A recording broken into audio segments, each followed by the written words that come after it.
वो लौट आया है जिसकी शुरुआती दौर से ही 2020 का साल निकल गया और वो जब अब लौटा है तो पहले से ताकतवर होकर लौटा है। और अब नमस्कार, मैं नरेंद्र बसंत हूं और आप द न्यूज पथ देख रहे हैं। इंडिया अब ऑफिशियली सेकेंड वेव से गुजर रहा है, कोरोना वायरस डिजीज से। वही कोरोना वायरस जिसकी पिछले साल चर्चा खूब हुई थी, लेकिन अब चर्चा कम और कोरोना वायरस ज़्यादा आ गए हैं।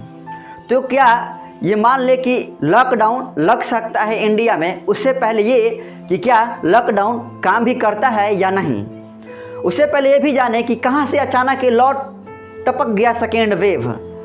इसका सही जवाब एक राज है। सेकेंड वेव कहाँ से आ गया, बीच में टपक गया, इसका भी एक सही जवाब दोस्तों एक राज है।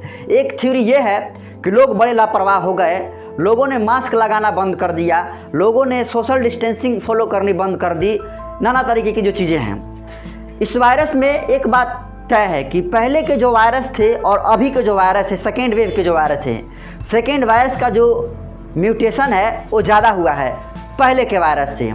तो क्या ये मान लें कि लॉकडाउन होना चाहिए? इसको लेकर बहुत सारे लोग कह रहे हैं कि जिस तरीके से भी रफ्तार बढ़ रही है तो लॉकडाउन होना चाहिए। और IMA इंडियन मेडिकल एसोसिएशन भी ये कह रहा है कि लॉकडाउन लगाना ही एकमात्र विकल्प है। तो क्या लॉकडाउन कारगर भी होता है या नहीं, आइए इसका एक फैक्ट देखते हैं। सबसे बड़ा फैक्ट ये है कि इंडिया ने जो पिछले साल लॉकडाउन किया था वो पूरी तरीके से फेलियर रहा है। ज़रा ग्राफ देखिए कोविड-19 के नंबर ऑफ़ केसेस का, कितनी तेज़ी से ग्राफ गया था ये जब इंडिया में एक लॉकडाउन चल रहा था। जब लॉकडाउन था तो ये ग्राफ कुछ महीनों तक ऊपर तेज़ी से जाते रहे और सितंबर 2020 पर कोरोना पीक हुआ और उसके बाद ये ग्राफ 5 महीनों तक नीचे आता रहा। उन 5 महीनों में भारत में कोई लॉकडाउन नहीं था। सवाल अभी खड़ा होता है कि जब लॉकडाउन नहीं था तो केसेस नीचे जा रहे थे और जब लॉकडाउन था तो केसेस ऊपर जा रहे थे। ये सबसे बड़ा प्रूफ है, ये सबसे बड़ा प्रूफ है कि लॉकडाउन पूरा फेलियर रहा 2020 का। उसके बाद इसका जो भयावह नेगेटिव देखने को मिला इफेक्ट लोगों पर, जिसकी कल्पना नहीं की जा सकती है, हुआ ये कि लोगों का एक माइग्रेशन हुआ शहरों से गांव में। मतलब लोग जो है पलायन कर गए शहरों से गांव में। इसका बहुत सारा नेगेटिव इफेक्ट भी रहा। लाखों लोगों के बिजनेसेस बंद हो गए, बेरोजगारी दर बढ़ गई, GDP बहुत तेज़ी से नीचे की तरफ आना शुरू हो गया, बच्चों की एजुकेशन पर बहुत बुरा प्रभाव पड़ा और आपकी मेंटल हेल्थ पर भी एक बहुत बड़ा प्रभाव रहा।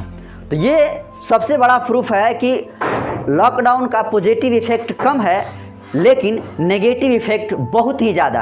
पॉजिटिव इफेक्ट की बात करें तो आप कमेंट कर सकते हैं कि जो पिछले साल लॉकडाउन हुआ था उसमें पॉजिटिव इफेक्ट क्या थे। लाखों लोगों के बिजनेसेस बंद हो गए, बेरोजगारी दर बढ़ गई और बच्चों की एजुकेशन पर असर पड़ा। आप सभी की मेंटल हेल्थ पर भी एक बहुत बुरा प्रभाव रहा। अब सवाल ये कि जब लॉकडाउन सोल्यूशन नहीं है तो सोल्यूशन आखिर क्या है, आप हमसे पूछिएगा। सोल्यूशन है वे सारी स्टेप जिनसे लोगों की ज़िंदगियाँ तबाह नहीं होगी, जैसे कि रेगुलरली अपने को हाथों को धोना, सैनिटाइज़र का प्रयोग करना, ज़्यादा से ज़्यादा हो सके सोशल डिस्टेंसिंग को मेंटेन करना, मास्क को पहनना वो भी सही तरीके से। मतलब ये नहीं कि आधा इतना है और मास्क लगाए हैं लेकिन दाढ़ी पर किए हैं, मुंह बंद है, ऐसा भी नहीं है। वैक्सीनेशन की स्पीड को बढ़ाना, क्योंकि वैक्सीनेशन एक बहुत बड़ा ये एंटीबायोटिक है कोरोना वायरस डिजीज़ को रोकने के लिए, अगर कारगर है तो। उसके बाद है सरकार जो है हॉस्पिटल का बेड जो है उनकी संख्या बढ़ाए। ये सारे वे स्टेप हैं जिनसे लोगों की ज़िंदगियाँ तबाह नहीं होगी। मतलब लाखों लोग को ना तो बेरोजगार रहेंगे, ना तो GDP गिरेगी और ना तो बच्चों पर कोई शिक्षा का प्रभाव होगा लॉकडाउन का, और ना ही आपके मेंटल हेल्थ पर कोई इफेक्ट।